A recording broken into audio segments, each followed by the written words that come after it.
खास मुलाकात में आज हमारे साथ हैं एनसीपी के जनरल सेक्रेटरी और मेंबर पार्लियामेंट तारिक अनवर साहब।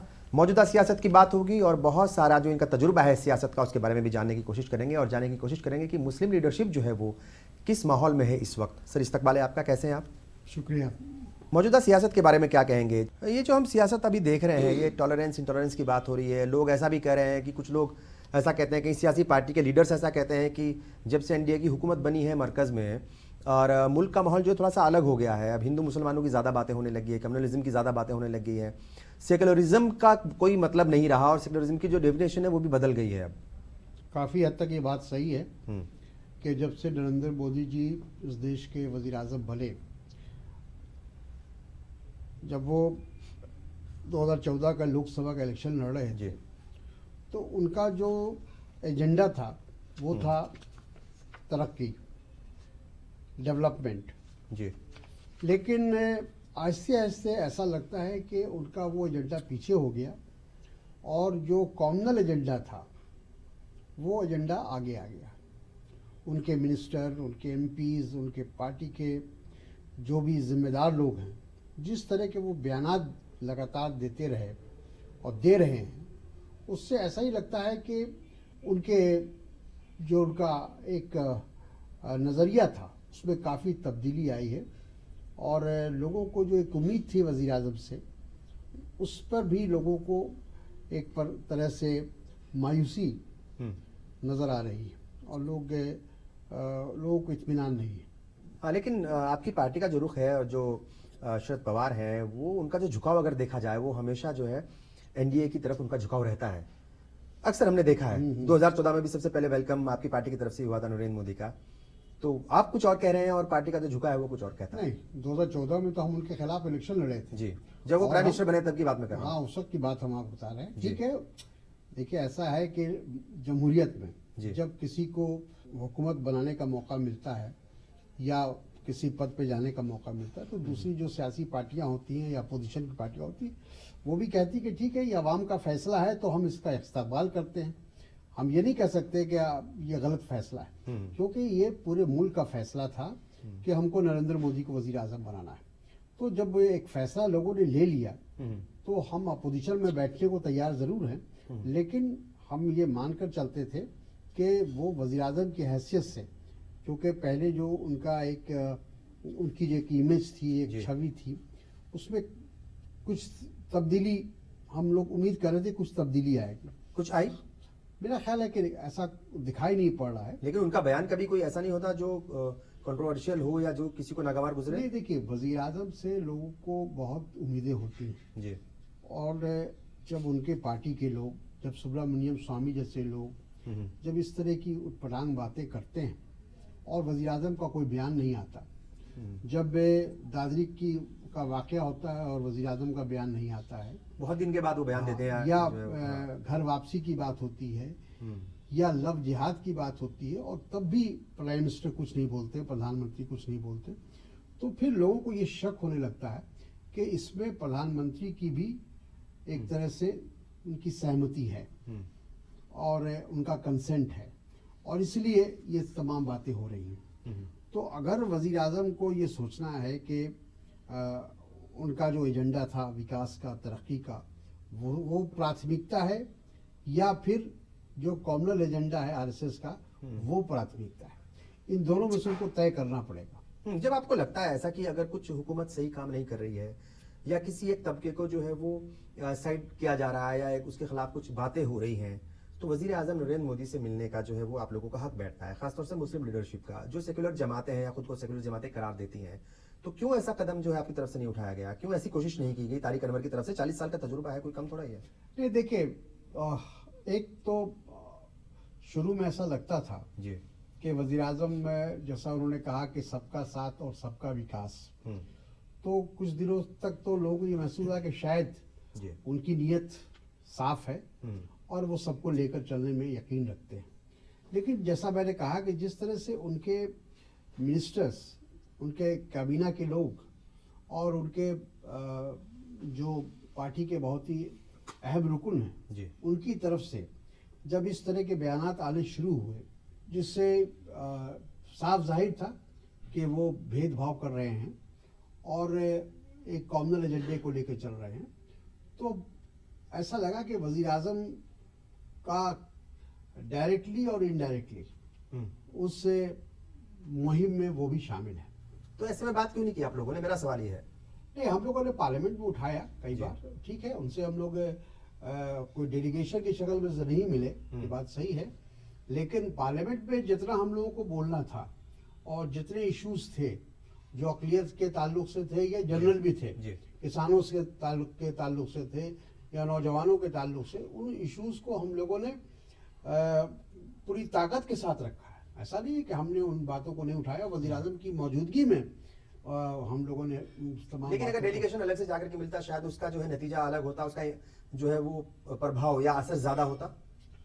अब ये नहीं कह सकते, लेकिन हम लोगों को ऐसा महसूस हुआ कि वो जिस रास्ते को उन्होंने अपनाया और जिस तरीके से वो चल रहे हैं, उससे ऐसा लगता है कि वो आरएसएस को नाराज करना नहीं चाहते, या जो यूँ कहा जाए कि जो हिंदू कट्टरपंथी हैं उनको वो नाराज करना नहीं चाहते। उनको ये लगता है कि ये हमारा वोट बैंक है, अगर हम कोई भी ऐसा काम करेंगे जिससे हमारी शख्सियत पर ये महसूस हो कि हम एक न्यूट्रल हैं और हम एक सेकुलर हैं, तो उससे हमारा वोट बैंक बिगड़ सकता है। लेकिन जैसे अभी कुछ दिन पहले पाकिस्तान चले गए थे अचानक वजीर आजम नरेंद्र मोदी, और ऐसा माना जा रहा था जैसे उनकी जो तकरीरें होती थी इंतखाबात से पहले, तो एक कट्टर छवि या एक कट्टर चेहरा जो है पेश करने की कोशिश की गई थी। फिर वही प्राइम मिनिस्टर जाते हैं पाकिस्तान, तो आप कह रहे हैं कि वो अपनी छवि को सुधारना नहीं चाहते, उस तरीके से तो लग रहा है कि वो सुधारना चाहते हैं। देखिए, अगर उनके पाकिस्तान विजिट को देखा जाए तो हर लोगों ने उसकी तारीफ की है कि एक अच्छा कदम, उनके पूरे जो पीरियड रहा है उनका, जब से वो वज़ीर आज़म बने हैं तब से लेकर अब तक का अगर देखा जाए तो कोई एक अच्छा काम उन्होंने यही किया है कि वो पाकिस्तान से बातचीत की पहल उन्होंने शुरू की है। और मैं समझता हूँ कि ये इस मुल्क के लिए भी, हिंदुस्तान के लिए भी और पाकिस्तान के लिए भी, दोनों के लिए अच्छा है कि हमारे रिश्ते अच्छे हों, मजबूत हों। लेकिन उसके साथ ही साथ ये काम तो उन्होंने अच्छा ज़रूर किया है, लेकिन मुल्क के अंदर भी उनको ये दिखाना पड़ेगा, जताना पड़ेगा कि हम यहाँ की अक़लियत को भरोसा देना पड़ेगा कि हम उनके जो भी उनकी जायज़ मांगे हैं या उनकी जो जायज़ मसाइल हैं, उनको उनके हल के लिए वो हमेशा तैयार है या उसमें उनका भी सपोर्ट है। अभी अलीगढ़ यूनिवर्सिटी की बात आई, आपने देखा, यानी ये हुकूमत जहाँ दावा करती है कि सबका साथ सबका विकास, तो वही ये इस तरह का जो फैसला मरकजी हुकूमत ने लिया है, या और उसमें ये कहा नहीं जा सकता कि इसमें वज़ीर आज़म का कंसेंट नहीं है या उनकी सहमति नहीं है। मिनिस्टर का भी बयान आ गया है और खुद मुख्तार अब्बास नकवी भी कह रहे हैं कि वो सेंट्रल यूनिवर्सिटी है तो उसको जो है माइनॉरिटी सर्टिफिकेट जो है या माइनॉरिटी इंस्टीट्यूशन के तौर पे नहीं देखा जा सकता। हाँ, तो ये इससे ये जाहिर होता है, जबकि हमारे मुल्क के आइन में इस बात का पूरा जो कहा जा सकता है कि उसमें इजाजत देता है कि जो इस मुल्क की जितनी भी अक़लियत है, न सिर्फ मुस्लिम अक़लियत बल्कि जितनी भी अक़लियत है, अक्सरियत है, या किसी भी ज़बान या जिसको इलाकाई जो भी लोग हैं, उन सब की को आगे बढ़ने के लिए, उनके तालीम के लिए, उनकी इक़्तिसादी हालत, माली हालत ठीक करने के लिए और हर तरह से उनको एक तरह से प्रोटेक्शन देने के लिए ये हुकूमत की जिम्मेदारी है।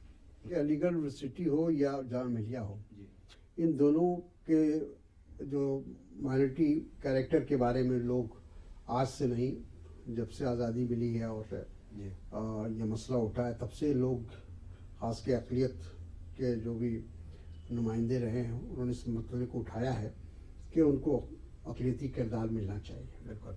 लेकिन आज की हुकूमत, नरेंद्र मोदी जी की हुकूमत, ऐसा लगता है कि इसको मानने को तैयार नहीं है। जबकि देखा जाए तो जस्टिस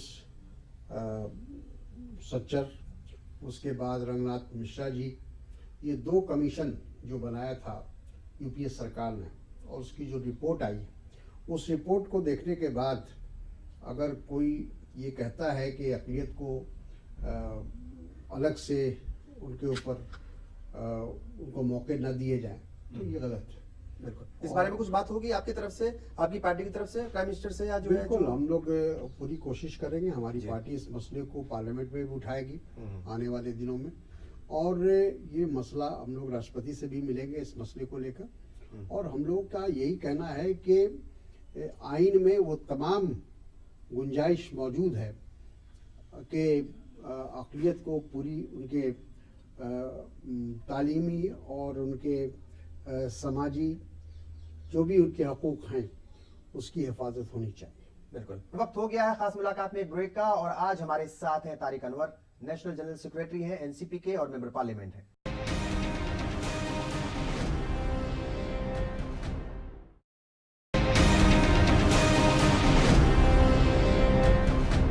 ब्रेक के बाद एक बार फिर आप सभी का इस्तकबाल है। आप देख रहे हैं खास मुलाकात, और आज हमारे साथ हैं एनसीपी के जनरल सेक्रेटरी और मेंबर पार्लियामेंट तारिक अनवर। क्या लगता है आपको, मुस्लिम लीडरशिप जो है वो उसकी हमेशा ही कमी रही है, और अभी भी हम देख रहे हैं कुछ लोग उभरने की कोशिश करते हैं, चाहे वो ओवैसी हो चाहे आज़म खान हो, लेकिन उनके ऊपर इल्ज़ाम लगता है कि वो कम्युनल लाइन पर चल रहे हैं। हो सकता है कुछ सच्चाई भी हो। क्या लगता है आपको, मुस्लिम लीडरशिप की कमी क्यों है? ये मौलाना आज़ाद के बाद कोई बहुत बड़ा नाम ऐसा उभर करके नहीं आया मुस्लिम क़यादत के कि जिसके पीछे जो है वो चल सकें। देखिए, मैं इस बात से इत्तेफाक नहीं रखता हूँ। मुस्लिम लीडरशिप, हर कौम अपने अपने लीडर के मुताबिक चलेगी ये ज़रूरी नहीं है। हमारा मुल्क एक सेकुलर मुल्क है, और हम आज़ादी के 65-67 साल हो गए। अभी भी अगर हमारे मसाइल सिर्फ मुस्लिम लीडरशिप के ज़रिए ही उसका हल होगा, तो मैं समझता हूँ कि इसका मतलब है कहीं ना कहीं हमारे सेकुलरिज़म में कमी है। क्योंकि सेकुलरिज़म का मतलब यह है कि जहाँ भी और जिसको भी मौका मिले वो ऐसे समाज के ऐसे तबके के बारे में जो कमज़ोर हैं, जो पिछड़ गए हैं, उनको कैसे आगे बढ़ाया जाए, ये सबकी जिम्मेदारी है। सिर्फ अकेले मुस्लिम लीडरशिप की जिम्मेदारी नहीं है कि वो मुसलमानों की आवाज़ उठाए। जिस तरीके से ओवैसी उभर रहे हैं या इस तरह की बातें हो रही है, ऐसी पॉलिटिक्स को क्या कहेंगे आप, किस नज़रिए से देखते हैं? नहीं, देखिए, मेरा ख्याल है कि वो ओवैसी साहब हो या आज़म खान साहब हों, तो ये सब जो लोग हैं, ये जिस तरह की आवाज़ उठाते हैं या जिस तरीक़े से उठाते हैं, मैं समझता हूँ कि वो ख़ास तौर पर जो दूसरे कौम के लोग हैं उन पर उसका अच्छा असर नहीं पड़ता है।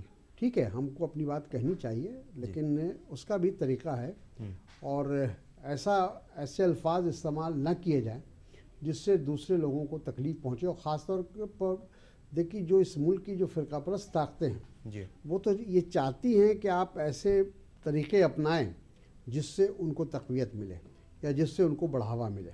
और ऐसा हो रहा है उनके बयानों से? हाँ, बिल्कुल ऐसा हो रहा है। मुझे ऐसा लगता है कि ये दोनों जिनका नाम आपने लिया, इन दोनों के बयानात कभी कभी इस तरह के आते हैं जिससे ये कहा जाए कि ख़ास के जो हिंदू तबके में जो लिबरल लोग हैं, हाँ, और या सेकुलर लोग हैं, उनको भी वो बातें पसंद नहीं आती।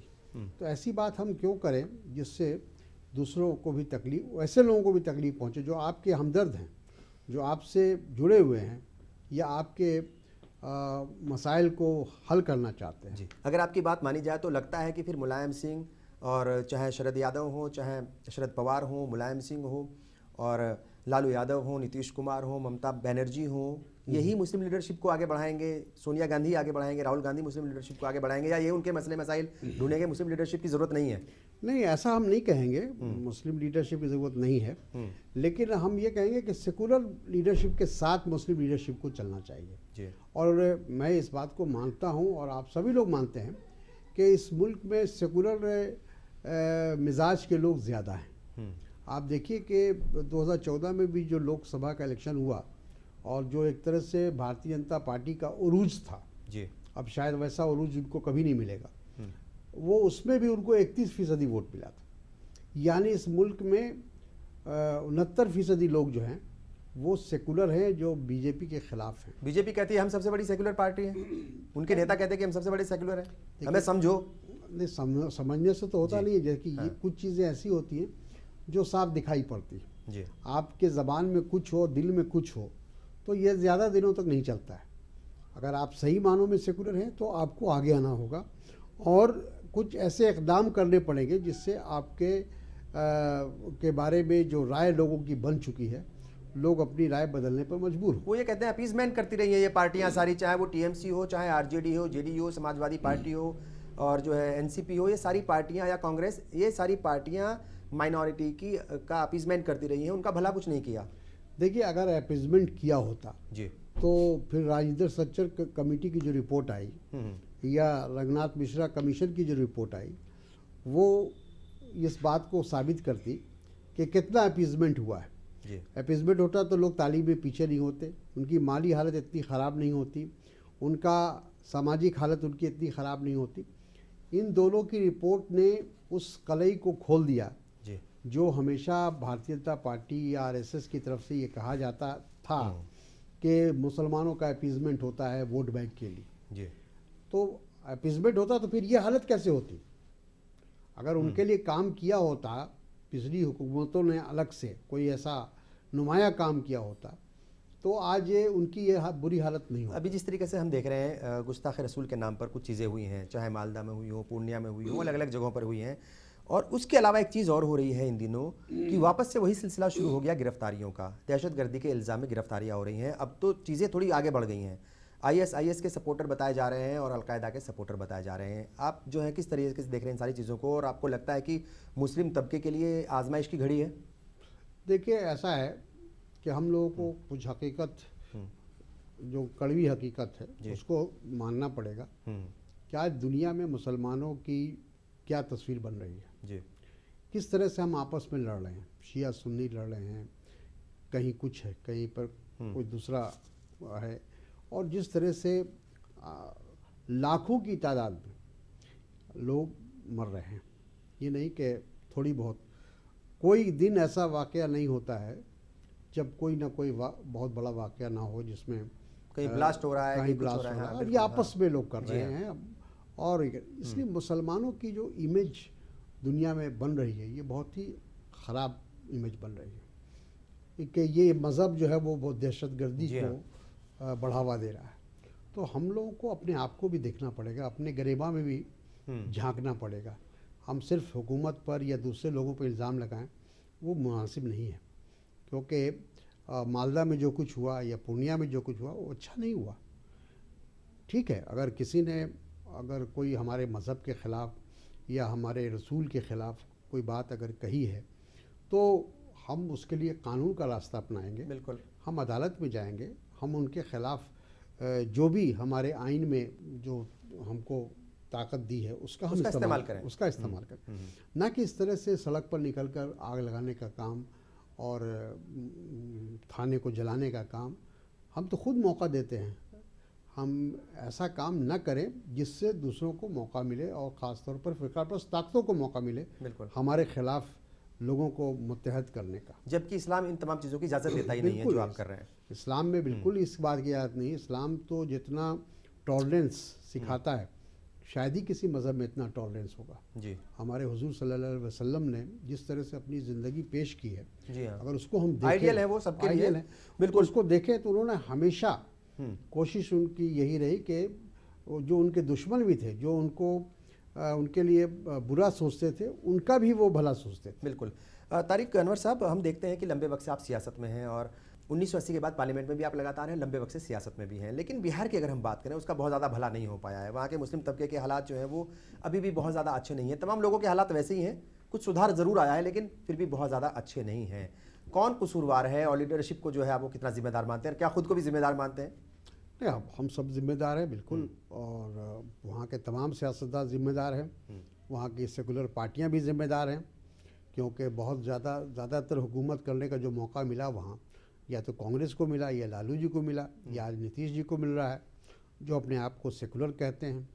इसलिए अगर वहाँ के मुसलमानों की हालत अच्छी नहीं है तो उसके लिए हम सब जिम्मेदार हैं, जो किसी न किसी तरीके से हुकूमत में रहें। और वैसे तो आप देखिए तो पूरे बिहार की हालत अच्छी नहीं है। बिहार में सबसे ज़्यादा गरीबी है, बेरोज़गारी है, करप्शन है, और हर तरह से लॉ एंड ऑर्डर का प्रॉब्लम है। तो वैसे देखा जाए तो बिहार को दुरुस्त करने में और बिहार की हालत को बदलने में मैं समझता हूँ कि बहुत कुछ करने की गुंजाइश है। आप लोगों से थोड़ी चूक हो गई इंतखाबात के दौरान, हिसाब किताब बन नहीं पाया, सीटों को लेकर के कुछ झगड़ा था। अगर वहां रहते तो शायद कांग्रेस उतने आगे नहीं निकल पाती, आप भी जो है 15-20 सीटें जीतते, 15-20 सीटें वो जीतते, हुकूमत का हिस्सा होते, प्रेशर बनाते हुकूमत के ऊपर। बिल्कुल, हम लोग की ख्वाहिश थी और हम लोग शुरू से ये मान के चल रहे थे कि जो भी सेकुलर गठबंधन बनेगा उस गठबंधन में हम लोग शामिल रहेंगे, और लोकसभा के गठबंधन में हम लोग शामिल भी थे। लेकिन जब असेंबली का चुनाव आया तो हम लोग के साथ नाइंसाफ़ी हुई, और एनसीपी के साथ, मेरे कहने का मतलब ये है कि एनसीपी को सिर्फ 3 सीट दी गई, जबकि कांग्रेस को 40 सीट दी गई, और खुद लालू यादव और नीतीश जी ने 100-100 सीट ले ली। तो हम लोगों के साथ एक तरह से सियासी नाइंसाफ़ी हुई, और इस सियासी नाइंसाफ़ी होने की वजह से हम लोग अलग थलग पड़ गए। और ये बात सही है कि अगर हम उस गठबंधन में होते और हमको अगर सही ढंग से शेयर किया जाता, शेयर दिया जाता, तो यकीनन हम उस हुकूमत में रह के अपना दबाव बना सकते थे। लेकिन फिर भी हम लोग बाहर हैं, कोई बात नहीं है, एक सियासी पार्टी है, नेशनल पार्टी है, उस हैसियत से हम लोग जो भी हमारे मसाइल हैं, चाहे वो अक़लियत के मसाइल हों या अक्सरियत के हों, पूरे बिहार के जो भी मसाइल हैं, उन मसलों को हम लोग वक्तन फ़ौक्तन उसको उठाते रहेंगे। खास मुलाकात में आज हमारे साथ हैं एनसीपी के जनरल सेक्रेटरी तारिक अनवर। यहाँ पर वक्त हो गया ब्रेक का, हम बहुत जल्द हाजिर होंगे।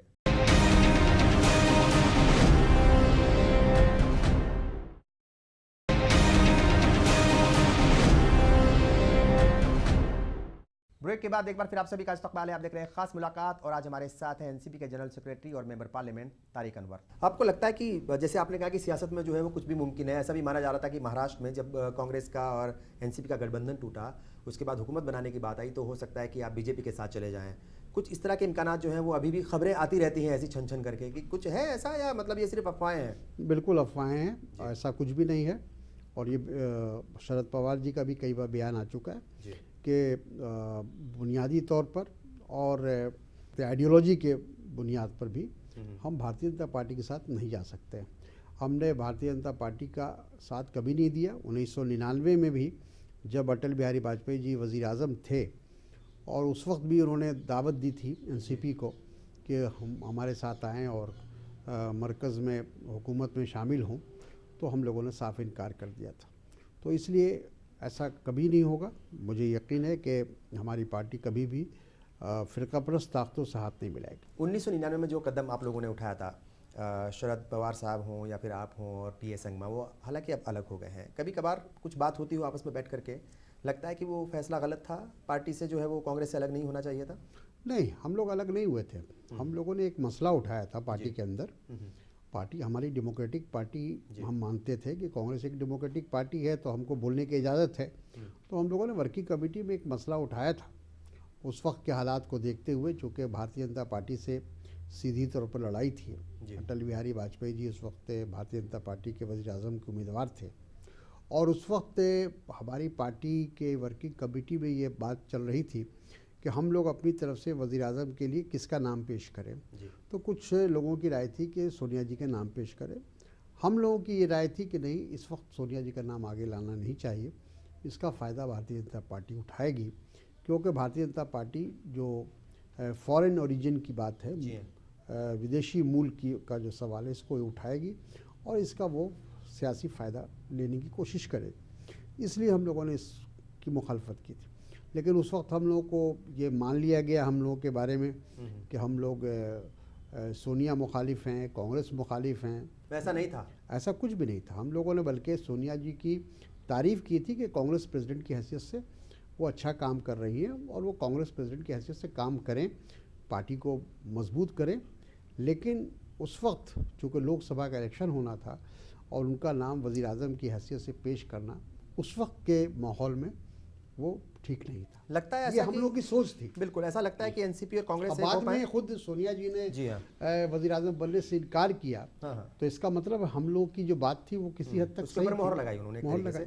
आपको लगता है कि एनसीपी और कांग्रेस कभी किसी ज़माने में या कभी आगे आकर के मुस्तकबिल में एक हो जाएंगे, विलय हो जाएगा जिसको बोलते हैं? अब सियासत में तो किसी चीज़ से इनकार नहीं किया जा सकता, लेकिन अभी फ़िलहाल ऐसा कुछ लगता नहीं, दूर दूर तक दिखाई नहीं पड़ता है, क्योंकि एनसीपी भी एक नेशनल पार्टी बन चुकी है और अपनी अपनी हैसियत उसने बना लिया है। और मेरा ख्याल है कि वो ज़माना अब नहीं रहा कि एक पार्टी की हुकूमत बने।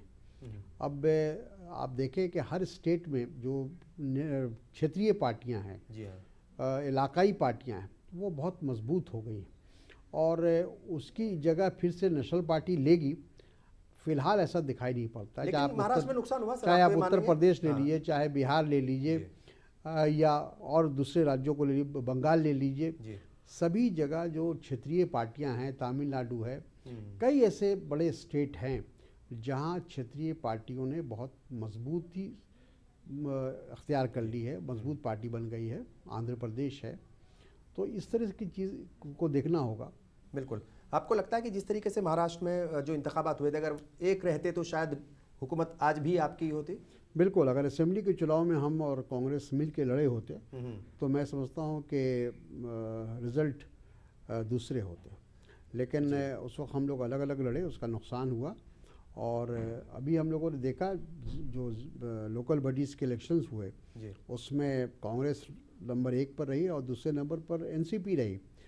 तो इससे ये साफ जाहिर होता है कि हमारी ताकत में कमी नहीं है, हम भारतीय जनता पार्टी और शिवसेना से ज़्यादा मजबूत हैं आज भी। अगर मिल जाए तो रिजल्ट और ज़्यादा, अगर हम दोनों मिल जाएं तो हमारी ताकत दुगनी हो जाए। बात हो रही है ऊपर लेवल पर कहीं? मेरा ख्याल है कि आगे जो अभी काउंसिल का इलेक्शन हुआ था तो उसमें हम लोग साथ लड़े थे। हालांकि ये कांग्रेस का अंदरूनी मामला है, ऐसा माना जा रहा है कि राहुल गांधी जो वाइस प्रेसिडेंट हैं उनको प्रेसिडेंट बनाने की बात हो रही है। आपको क्या लगता है, चूंकि राजीव गांधी के साथ बहुत नज़दीकी से आपने काम किया है, सोनिया गांधी को बहुत करीब से जानते हैं आप, राहुल गांधी को भी जानते हैं, तीनों को सियासी तौर पर किस अलग अलग उसमें रखेंगे आप? और क्या लगता है कि क्या, मैंने कहा कि उनका खुद का अंदरूनी मामला है, ये उनका खुद का फैसला है, लेकिन किस तरीके से आप देख रहे हैं इसको? नहीं, बात बिल्कुल सही है कि ये कांग्रेस का अंदरूनी मामला है। कांग्रेस पार्टी तय करेगी कि उनका लीडर कौन होगा, उनका पार्टी का प्रेसिडेंट कौन होगा, ये तो फैसला उनको करना है। हमारा ये मानना है कि हर आदमी की अपनी अपनी शख्सियत है, अपने अपने काम करने के तरीके। इंदिरा जी का अलग काम करने का तरीका था, राजीव जी का अपना अलग तरीका था, और जाहिर है राहुल जी अपने ढंग से काम करेंगे। आज के दौर के हिसाब से या आज के ज़माने में किस तरह से पार्टी को मजबूत किया जा सकता है, वो अपना जो उनके पास अपनी सोच है, उस सोच के मुताबिक काम करेंगे।